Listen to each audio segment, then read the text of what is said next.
Emotional wounds and mental health. How are these two related? Watch this video.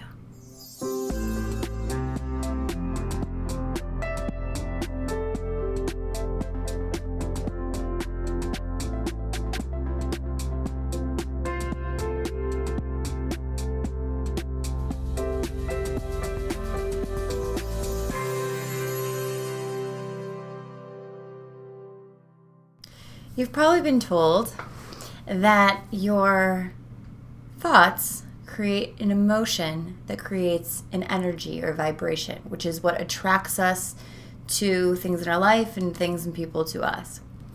But what if I told you that your emotion is creating your thought? I realize this is a new idea for many of you. And it came to me because of my own personal experience and working with so many other people with emotional wounds and seeing how it affects them mentally and physically. No one can say that emotions, for sure, scientifically, don't affect your mental health or your physical health. No one can say that. So what I'm saying is consider that your emotional health or physical health could actually affect your mental health. As both a spiritual coach who deals with the emotional life and a holistic health coach who deals with the body and how that's related to your environment and your primary and secondary foods, which is emotional life, spiritual life, physical life, there's an extreme connection between the three: mind, body, soul. And so the purpose of this video is to share that, I feel in our culture there's going to be a huge paradigm shift with emotional understanding and emotional intelligence and emotional psychology. And we are going to understand that what we put into our body affects us physically, but also emotionally. The reason we put things into our body is probably because of an emotional cause a lot of the time. The way that we think and how we've decided to see things has a lot to do with our emotions, our emotional wounds, the things that we are still not healed within us that affect our mental well-being, that affect our thinking. And so I just want to put this out there. I really, truly have been called recently to share, and I've been doing a lot of interviews because the universe obviously thinks I'm supposed to share it too. But really to share that the way that we deal with our emotions young can be healed in our adulthood. We don't have to always go back to the childhood. We can heal in the adulthood by resonating with what we're still experiencing today that can be healed in the childhood by dealing with it today. The other thing is, the things that have not been dealt with today emotionally are affecting the way that we think, are affecting the way that we are, what we feel, what we do, our choices, our behaviors. And so if we can have a new relationship with our emotion, we can validate what we feel, not judge what we feel. Start to forgive the people who didn't let us feel what we needed to feel and judged our feelings as wrong or right. Start to really look into, why do I feel guilty for feeling this? Why do I feel guilty for putting myself and my own needs first? Because they probably never were priority a long time ago. And so you're used to this conditioning. And my work is to get you out of that conditioning and back into your own truth. Back into that body and mind and spirit and emotional health, where you realize that the way you're treating yourself now is either to stay away from those things that scare you, to stay away from those feelings of feeling guilty about what you feel, so you just won't let yourself feel what you feel, or it's about you trying to be you in an environment that still isn't letting you be you because that's what you're used to.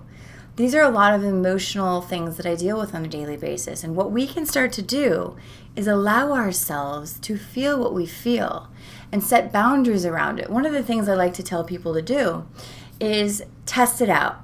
Be in a group of people. If you're highly sensitive or empathic, you can probably sense what these people need or want. And as an empath or a highly sensitive person, you probably do what they need to make them happy, to keep everything harmonious. But what I want you to do is risk that for a minute. What I want you to do is say, if everybody wants to go out for pizza and you want Chinese or vegan, say, actually, guys, I don't want to do that. I would really love it if we would all try vegan food tonight. And see how that feels. And if you feel stress or guilt or shame come up, Look at that feeling and say, why do I feel this? Don't just let it go like, oh, okay, maybe I will just have pizza. No, stop. This is how we retrain our brain into alignment with our emotional truth. We say, no, you know what? I don't actually want pizza. You know what? You guys go ahead.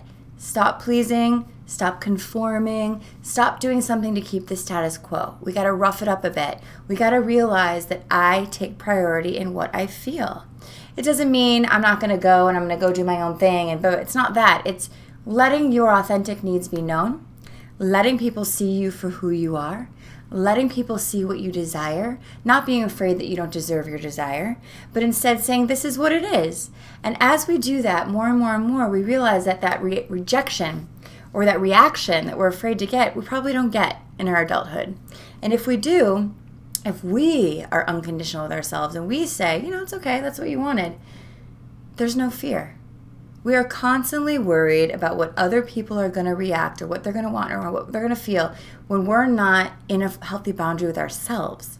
When we know what we feel, we know what we want, and we're not afraid to stand in that truth, we're not afraid of anyone else's. So it's practice. Practice saying, oh, you guys all like green? I actually like blue. That's cool though. It's cool that you like green. I actually like blue. There is no black and white thinking when you get to this place of healing.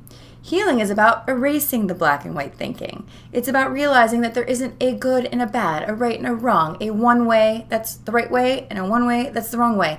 There's just many different paths. And it's about aligning with your path, not the path you had to be aligned with to survive in the people that had that path, but your path. What are my desires? What are my needs? What are my choices? What are my preferences? Getting rid of these external sort of ideals and levels and pleasing and all that yucky stuff that gets us so far removed from our own wise guide inside. So, your mental health, your physical health is definitely affected by your emotional well-being. How we start to really shift our mind if we're not thinking so straight, or our body if we're not feeling so good, is tuning into our own emotional boundaries. What is real for me? How do I constantly keep going against that? What is it that makes me want to compromise that? What is it I need to strengthen within me? Think about it. Please share this video if there's anyone that can relate to this. Please subscribe if you haven't already. Check the links below. And I guess I'll see you guys next week. Namaste.